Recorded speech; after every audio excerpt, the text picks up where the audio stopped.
Farzandingizda kechqurungi, tungi oyoq og'riqlaridan shikoyat qilib yig'layaptimi? Balkim bekorga yig'lamayotgandir. Ahamiyat qiling. Tomoq og'riqlaridan keyingi oyoq og'riqlari bo'layotgan bo'lsa, demak farzandingizda o'tkir revmatik isitma kasalligi boshlangandir. Nima uchun deysizmi? Chunki bizda bo'g'im kasalligimizda eng ko'p uchraydigan kasalliklardan biri o'tkir revmatik kasalligi. Bu yosh bolalarda 7 yoshdan 20 yoshgacha uchrab turadigan kasalliklarning bir turi hisoblanadi.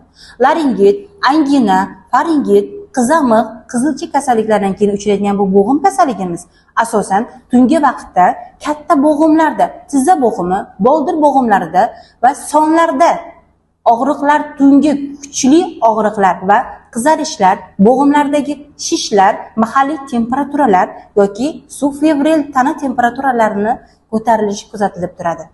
Siz buni shunchaki e'tiborsiz qoldirmang. Balki farzandingizda bo'g'im kasalligi, ya'ni o'tkir revmatik isitma kasalligi boshlangandir. Sizga bu haqda ma'lumot kerak bo'lsa, marhamat, bizga murojaat qilishingiz mumkin.